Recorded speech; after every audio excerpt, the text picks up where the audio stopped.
Bueno, hola chicos, vamos a comenzar el tema 6 sobre el reinado de Isabel II,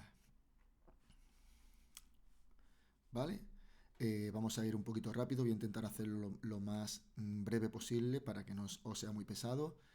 Y bueno, es fundamental que observéis, que miréis el vídeo para este año que estamos dando las clases un poquito de otra manera, ¿no? Más rápida, pues es importante que miréis estos vídeos.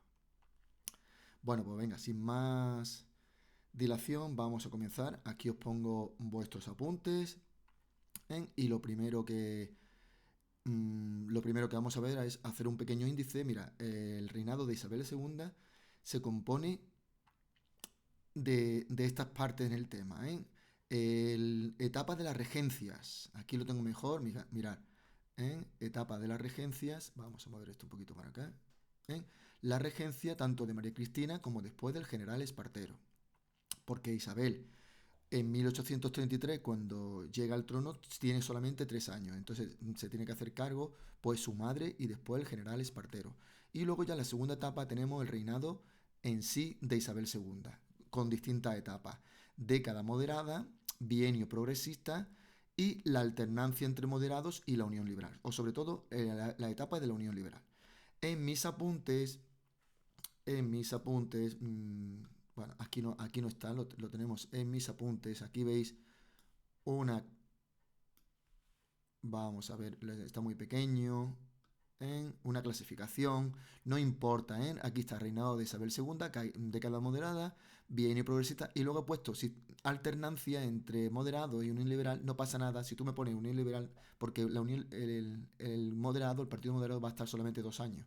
La unión liberal es el gobierno largo. Y después la crisis del sistema lo podemos meter dentro de ese apartado, ¿vale? O sea, nos quedaríamos con década moderada, bienio progresista y la unión liberal. No complicarse mucho la vida, ¿vale? Vamos a hacer las cosas más fáciles de lo que son. Venga, vamos a empezar. Entonces tenemos aquí esta primera parte y el reinado de Isabel II. Venga, comenzamos el tema. Al comenzar el tema nos encontramos con la guerra carlista. Fernando, aquí está, Fernando VII ha fallecido y él quiere que gobierne su hija, para lo cual redacta la pragmática sanción, anulando la ley sálica que impedía reinar a las mujeres. Había preferencias de los varones sobre las mujeres.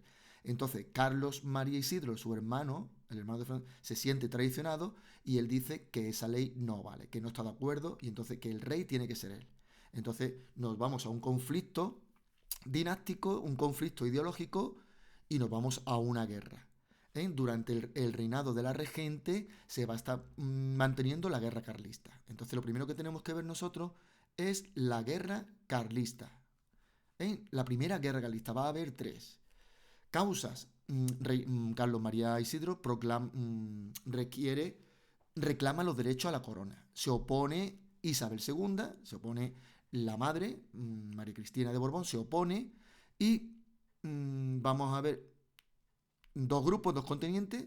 Por un lado tenemos los carlistas y por otro tenemos los partidarios de Isabel, o los cristinos, o los liberales. Venga, vamos a ir viendo que... Vamos a ver. Los carlistas apoyan a Carlos María Isidro, defienden. ¿Qué ideología tienen? Esto lo tenéis en vuestros apuntes. Aquí está. ¿Qué ideología? La ideología carlista. Aquí lo tenemos. Ideología carlista. Absolutismo. El absolutismo monárquico. El foralismo. Quiere que se mantengan los privilegios feudales, perdón, fiscales, privilegios que tiene el País Vasco y Navarra. Porque ya desde el siglo XVIII los liberales estaban intentando reducir esos privilegios. Y por último, son el catolicismo más ortodoxo, son muy católicos. Entonces tenemos corona absolutista, los fueros y Dios. Ese es el lema, El catolicismo más radical, el foralismo y el absolutismo. ¿Dónde vamos a ver? Venga, más cosillas. Se oponen al liberalismo y se oponen a Isabel. Se oponen a la soberanía nacional, al liberalismo, a la desamortización eclesiástica que ya se intentó Godoy en Las Cortes de Cádiz, el Trienio Liberal, ya intentaron desamortizar las tierras del clero. Venga, apoyo. ¿Quién lo van a apoyar? Pues la iglesia, parte de la nobleza y el campesinado. También lo van a apoyar el campesinado. Líderes, general Zumalacárregui y después el general Cabrera.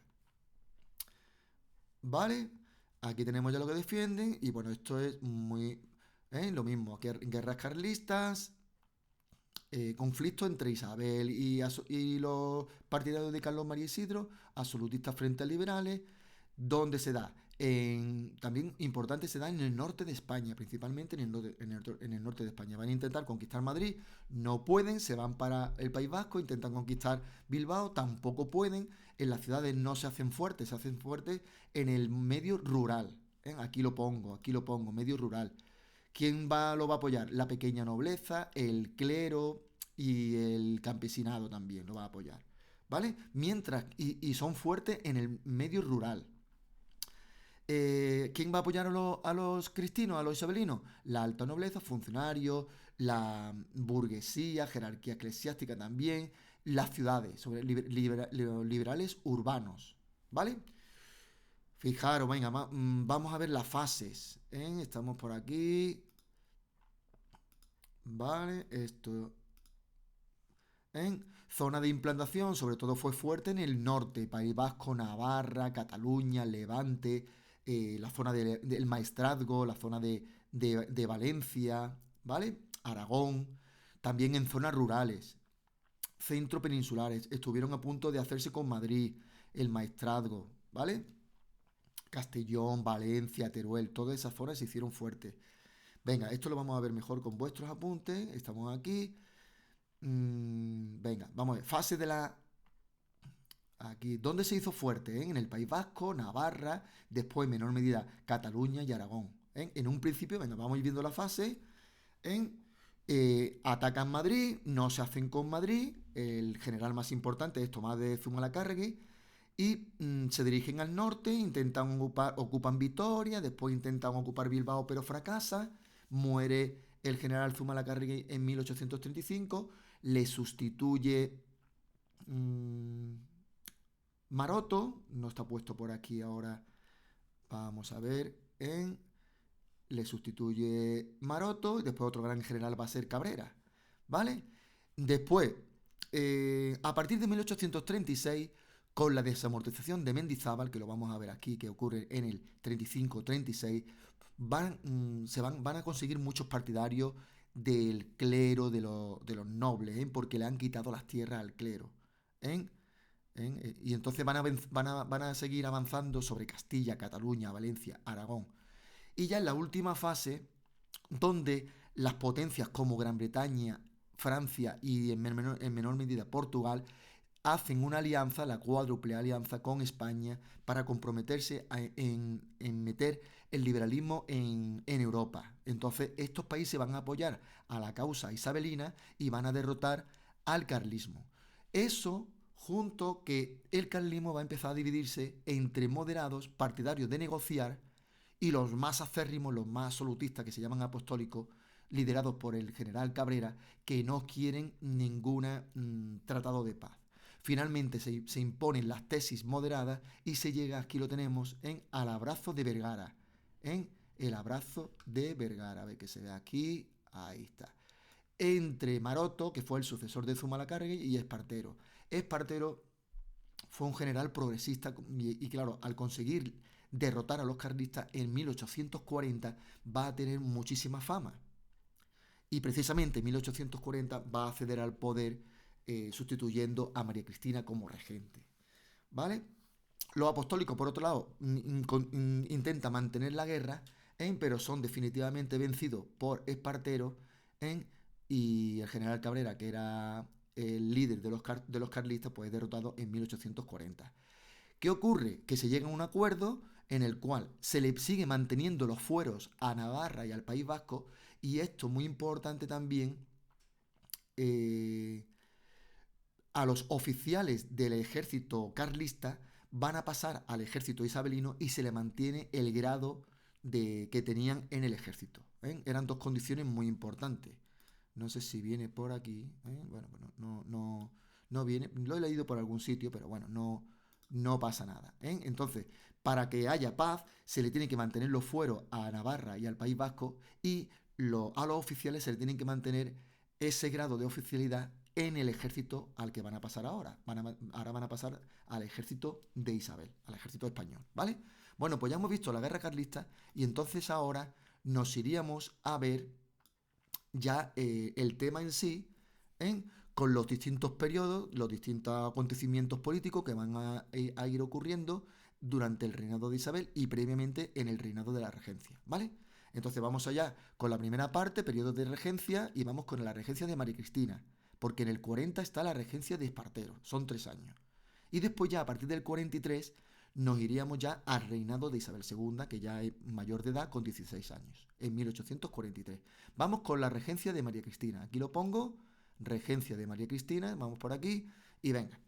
El primer gobierno que va a tener es el gobierno de Cea Bermúdez. Cea Bermúdez no es ni más ni menos que el último ministro, primer ministro que tuvo Fernando VII. Entonces lo mantienen. La medida más importante que hace Cea Martínez es esta.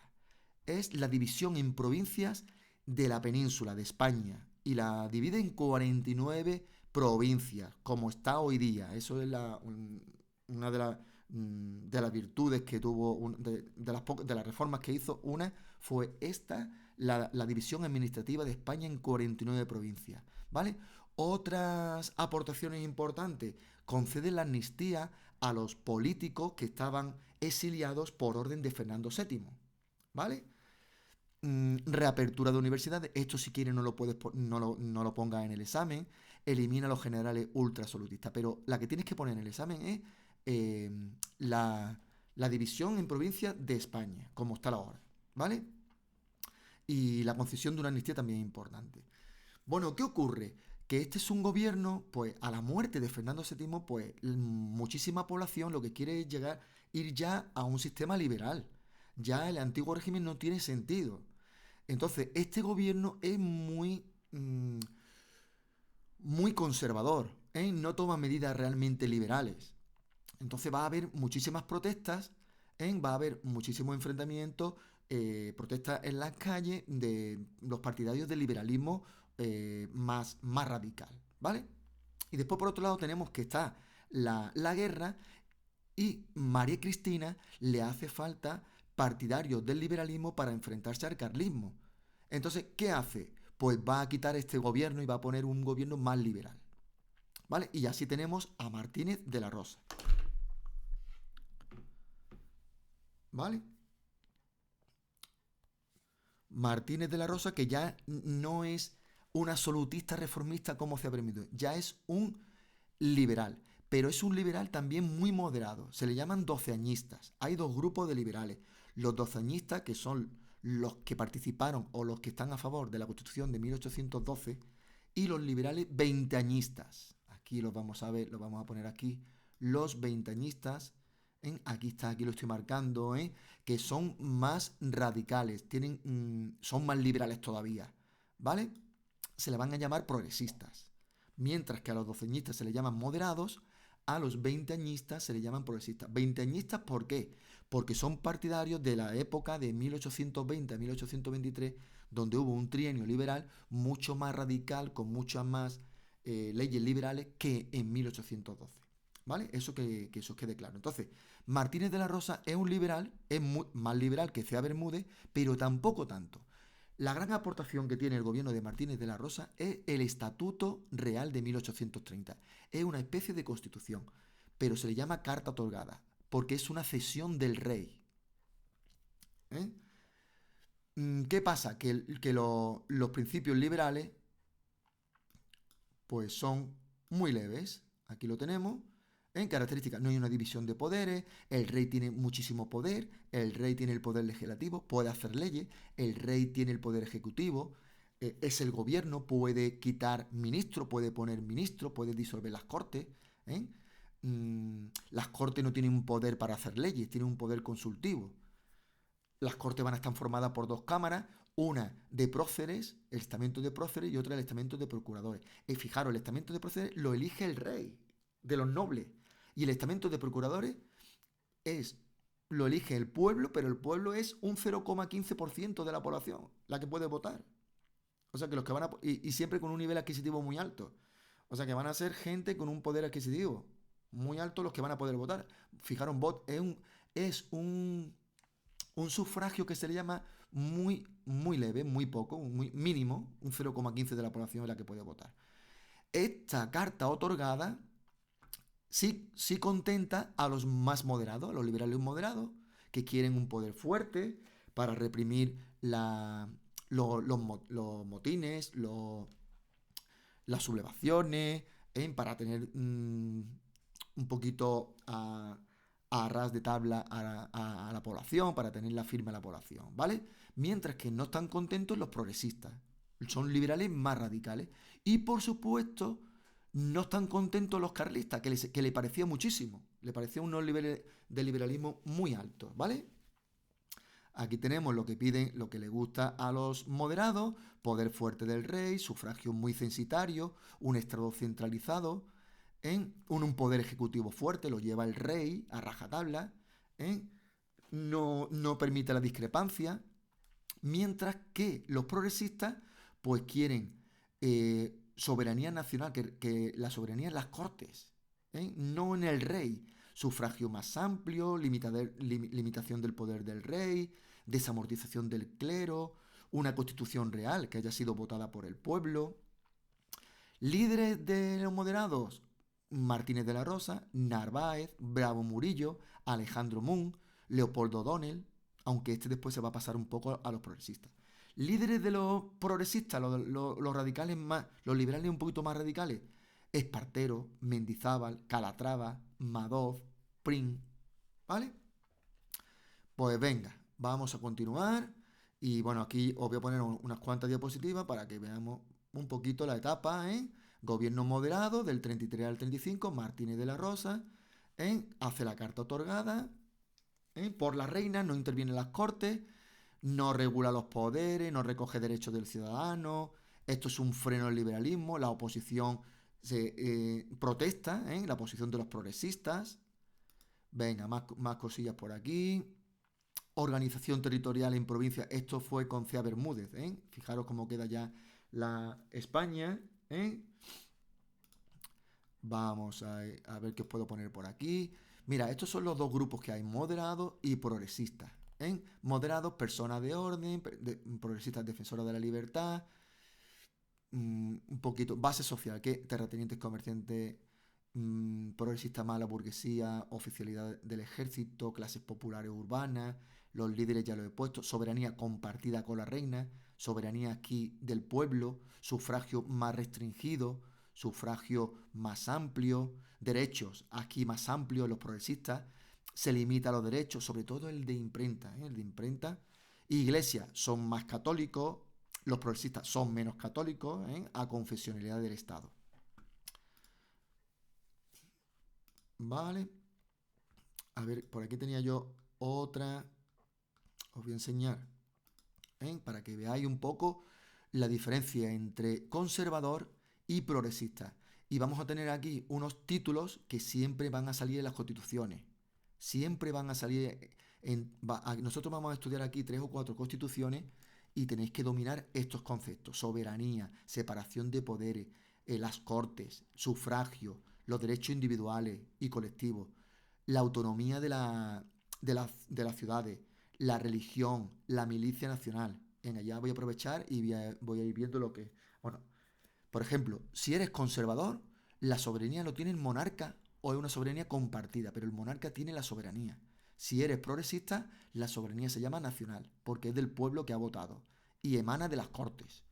Separación de poderes: si eres progresista, hay una mayor separación de poderes. Se limita el poder del monarca. El monarca tiene veto, pero es más limitado. Mientras que si eres más conservador, hay un gobierno fuerte, el monarca tiene un gobierno fuerte y tiene un poder de veto mayor. No hay separación de poderes. El monarca tiene el poder legislativo, puede hacer leyes, tiene el poder ejecutivo, puede quitar ministros, puede poner ministros, puede disolver las cortes. Mientras que si hay una separación de poderes, lo normal es que las cortes hagan leyes, sean las que hagan las leyes. Venga, vamos a ver las Cortes. A los progresistas le gusta que solamente haya una cámara y que las Cortes tengan capacidad para hacer leyes y mejor una sola cámara. Pero si eres conservador, te gusta que haya, vamos a ver por aquí, dos cámaras. Una sería el Senado y otra los diputados. Y el Senado normalmente lo elige el rey. Y las Cortes no tienen tanta importancia, porque el que realmente va a hacer leyes es el gobierno y el rey. Sufragio, si eres conservador, sufragio muy limitado. Si eres progresista, vota más gente. Derechos individuales, si eres conservador, se limitan. Los derechos están más recortados, sobre todo el de imprenta es muy importante, no puedes decir todo lo que te dé la gana y publicarlo, sino que te van a controlar, hay censura. Mientras que si eres progresista, los derechos son más amplios. Autonomía de las ciudades, esto es muy importante. Si eres conservador, los alcaldes, sobre todo en las ciudades grandes, lo elige el monarca. Ciudades con más de 20.000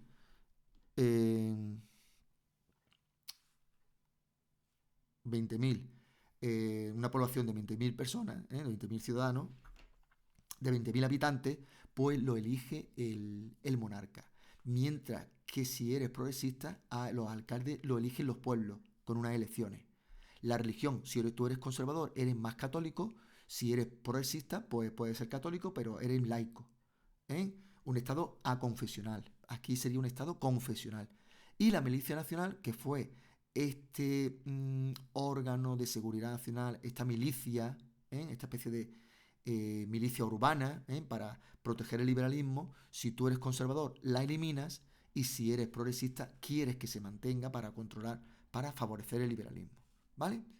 Bueno, pues vamos a continuar y ya nos iríamos, vamos a poner los apuntes de nuevo. Vamos por aquí, estamos ya, hemos visto Martínez de la Rosa, pero ¿qué ocurre? Martínez de la Rosa también va a caer. Martínez de la Rosa va a caer. Caída de Martínez de la Rosa. ¿Por qué? Porque la situación era muy difícil. La gente sigue protestando, hay muchos quieren más libertades y va a haber revueltas, motines de los liberales. Hay revueltas en Andalucía, en Barcelona, en Madrid, pidiendo más reformas. Daros cuenta que también está la guerra carlista, que a la regente María Cristina de Borbón le hace falta apoyos liberales para combatir al carlismo en el norte. Porque es que si vencen los carlistas, no hay liberalismo. Entonces, entre estos motines que hay de los liberales más progresistas y que realmente a María Cristina le hace falta apoyos liberales para combatir a los carlistas en el norte, le obligan a cesar, a que caiga el gobierno de Martínez de la Rosa y nombra a otro, a Álvarez Mendizábal como primer ministro, y este es progresista. Este ya es veinteañista, progresista. Y entonces las medidas son más liberales. ¿Vale? Vamos a ver lo que hace Álvarez Mendizábal. Juan Álvarez Mendizábal. Sí. Lo primero que hace es la desamortización de Mendizábal. Muy importante en octubre del 35, febrero del 36. Es una de las desamortizaciones más importantes. Le va a quitar las propiedades al clero, aparte del clero, al clero regular. Le va a quitar muchísimas posesiones y va a poner se las expropia, las hace propia el Estado y las va a poner en subasta, las va a poner a la venta para recoger dinero, para sanear Hacienda y para poder ganar la guerra, obtener recursos para ganar la guerra, ¿vale? Y después también es un guiño que le hacen los liberales porque está, digamos que perjudicando al clero y va a ganar para la causa liberal a los compradores de esas tierras. ¿Vale? Pero ¿qué ocurre? Que estas medidas que son muy fuertes, la reina no está muy de acuerdo, hay desacuerdos con la reina y la crítica de sectores conservadores porque esta medida fue revolucionaria y entonces dimite, Mendizábal dimite por los desacuerdos con la reina y la reina nombra a un gobierno moderado de Istúriz, pero va a durar un poquísimo tiempo, porque desde mayo hasta agosto va a estar Istúriz, pero es que en agosto hay un levantamiento, un pronunciamiento, un motín de los sargentos del pueblo de la Granja en Segovia en 1836. Estamos en agosto del 36, que piden la vuelta de un gobierno progresista. Y entonces la reina ahora no va a nombrar a Mendizábal, sino que va a nombrar a Calatrava, también otro progresista, pero Mendizábal va a ser el ministro de Hacienda. Y la aportación más importante es que, por ejemplo, estos sargentos le obligan, la levantaron de la cama a altas horas de la noche, le obligan a jurar la Constitución de 1812. Eso fue un ultraje, digamos, un feo que le hicieron a la reina que le costó muchísimo superar, que, que le obligaran a jurar la Constitución del 12, si no se la cargaban. Y este gobierno de Calatrava, la gran aportación que va a hacer es la Constitución del 37, y es una constitución progresista. ¿Vale? Entonces, si volvemos al capítulo que teníamos antes de las constituciones, os pongo yo aquí esto, perdón, esa no es, que es esta, simplemente ya podemos saber bastante de la Constitución, porque ahora vamos a tener una Constitución progresista, pero tampoco es una Constitución, está hecha por progresistas, basada en la Constitución del 11, pero con algunos cambios moderados, ¿eh? No es tan progresista, pero si nos vamos aquí, por ejemplo, la soberanía, pues a ellos les van a gustar que fuera soberanía nacional. Le van a gustar que haya separación de poderes, se va a limitar el poder del monarca, las cortes que tengan importancia, el sufragio que sea más amplio, los derechos individuales que sean también amplios, la autonomía de las ciudades que la tengan los alcaldes elegidos por el pueblo, la religión que sea confesional, la milicia nacional que se mantenga. Vamos a ver qué ocurrió. Va a haber unos pequeños cambios porque no es totalmente progresista. Lo han hecho los progresistas, pero tiene algunas medidas que son moderadas. Vamos a ver. Reconoce la soberanía nacional, pero la monarquía sigue teniendo mucho poder. Por ejemplo, tiene un derecho de veto ilimitado, puede rechazar leyes, podía disolver las cortes, podía nombrar y quitar ministros. Esto es muy fuerte, esto no es progresista. ¿Por qué los progresistas tragaron con esto? Pues precisamente porque la situación es bastante difícil, y no querían tampoco dañar a los moderados, porque si hacen una constitución muy progresista, posiblemente los moderados van a hacer motines y se van a sublevar contra ellos. Entonces ellos prefieren estar en el poder y no ser tan radical para tener contento a la parte de la población moderada. ¿Vale? Las cortes, a ellos les hubiera gustado que sean solamente una cámara, pero bueno, ponen dos cámaras. Ahora se llama Congreso y Senado. El Senado sigue siendo por designación real. Lo van a nombrar al rey. O sea, todavía eso es muy conservador. Y el Congreso se aumenta el censo. Fijaros, hemos pasado de un 0,1% de la población a un 5% de la población. Aproximadamente 250.000 españoles tienen derecho a votar para el Congreso. También muy bajo. Seguimos, separación de poderes. Se va a intentar que haya una separación de poderes, pero realmente la reina sigue teniendo muchísimo poder. Importancia de derechos individuales, libertad de imprenta, derecho de asociación, igualdad ante la ley. Aquí se ha mejorado. Sí a la milicia nacional, sí a la autonomía municipal. Estado no confesional. Fijaros cómo coincide con lo que estamos diciendo aquí. Coincide con lo que estamos diciendo aquí.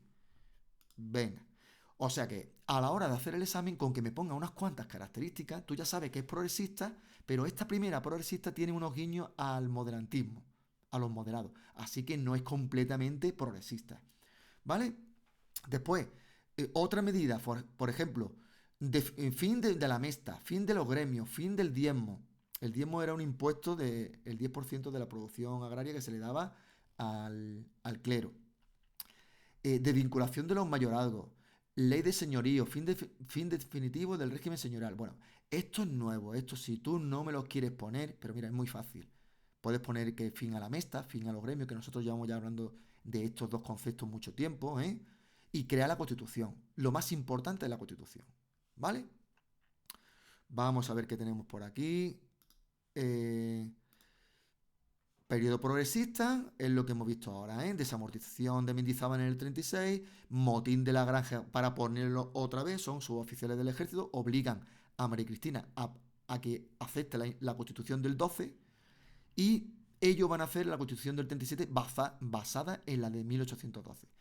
Breve, dos cámaras, soberanía nacional, ampliación del sufragio, división de poderes, desamortización eclesiástica, supresión del diezmo, del gremio, de las aduanas interiores, milicia nacional, se reconocen ciertas libertades, o sea que más o menos lo que hemos hablado, ¿vale?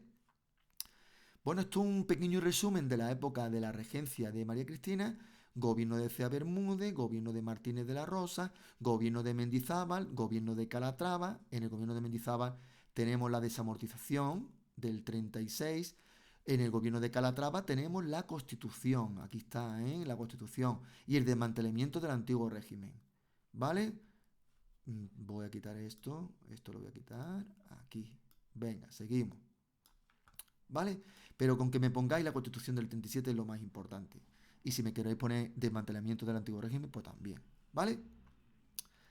Y ya nos iríamos a la llegada de Espartero y va a caer la regente, va a caer María Cristina, ¿vale? Estamos aquí en vuestros apuntes y ahora llega el poder Espartero. Vamos a ver, ¿qué pasa ahora? Vamos a ver, ¿qué pasa? ¿Eh? Vamos a ponerlo por aquí. Mira, llega el poder Espartero. Vamos a ver, fijaros qué cosa más curiosa. Tenemos la Constitución del 37, ¿eh?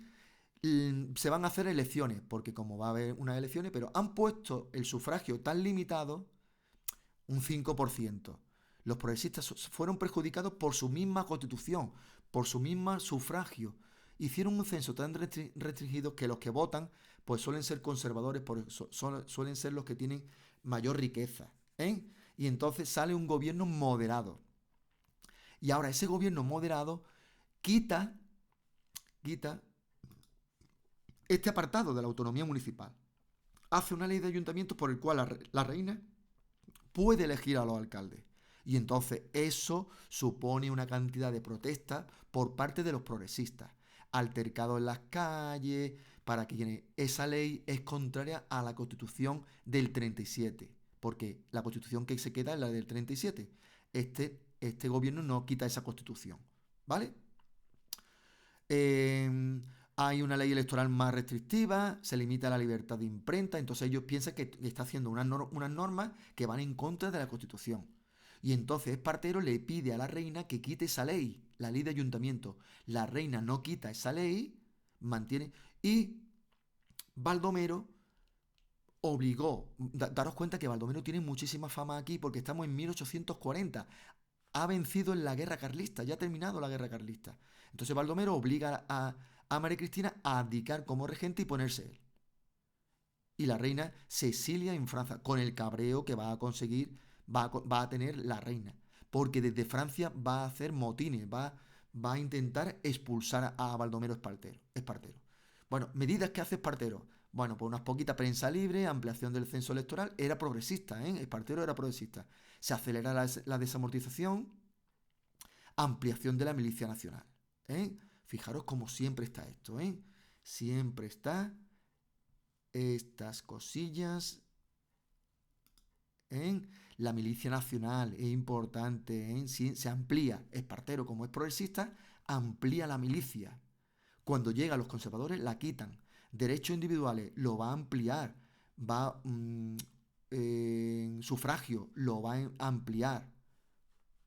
¿Eh? Siempre tenéis que tener esa idea de conservador, progresista, conservador, progresista. Vamos a ver, problemas de Espartero. Yo me quedaría con la actitud dictatorial. ¿Eh? Él se vio que era un héroe de la guerra carlista y se le subieron los humos, digamos, a la cabeza. ¿Eh? Entonces, fijaros, actitudes dictatoriales. Bombardeó las calles de Barcelona. Y vosotros podéis decir, ¿cómo pudo un progresista bombardear las calles de Barcelona? Pues fijaros lo que ocurrió. Firmó acuerdos económicos, porque también es un liberal en economía. Va a quitar aranceles. Entonces firmó acuerdos económicos con Inglaterra y resulta que esos acuerdos económicos van a perjudicar a la industria textil de Barcelona en 1842. Entonces, los burgueses con los obreros de la fábrica se pusieron de acuerdo para ir en contra de esa normativa que había firmado Espartero. Entonces no se le ocurrió otra cosa que bombardear las calles de Barcelona en contra, bombardeó por la fábrica, a los burgueses, a los obreros que estaban y con este hecho perdió muchísimo prestigio que había ganado en la guerra carlista. ¿Vale? Después le dio muchísimo protagonismo al ejército y colocó en el ejército a antiguos colaboradores suyos en la guerra de la independencia de las colonias españolas en América. Se llaman los ayacuchos. En los fueros vascos. Redujo los fueros vascos porque apoyaron a la causa carlista. Y entonces esta forma de actuar pues incrementó la oposición de sus mismos compañeros progresistas y de los moderados. ¿eh? Después, mm, por ejemplo, actitudes dictatoriales, aquí también tenemos otra actitud dictatorial. Por ejemplo, eh, existieron pronunciamientos conservadores, moderados, instigados por María Cristina de París, por ejemplo, con el general Narváez en 1841.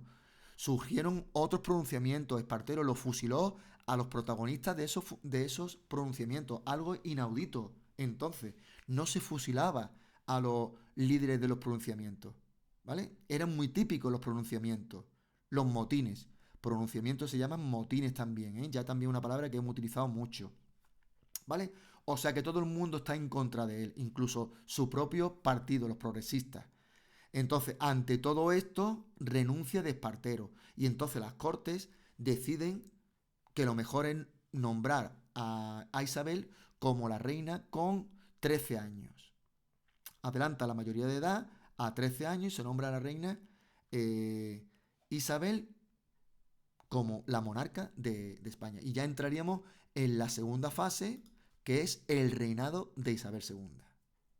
¿Vale? Vamos a ver qué tenemos por aquí. Mira, aquí os voy a enseñar algunas imágenes.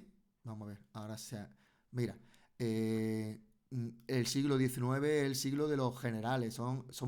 Se llaman espadones, son líderes. Los partidos políticos realmente no existían. Lo que existen son unos líderes con unas ideas políticas. Más, por ejemplo, este es Narváez, este es O'Donnell, este es Espartero y este es Prim. Por ejemplo, estos dos últimos fueron progresistas. Y este Narváez es el enemigo acérrimo de Espartero. Y este Narváez, que lo estoy señalando aquí ahora, el primero, es conservador, es moderado. Y O'Donnell estaría entre los dos, es centrista. Y va a formar el Partido de la Unión Liberal. Fijaros las medallas que tienen, los uniformes que tienen, porque son los auténticos protagonistas.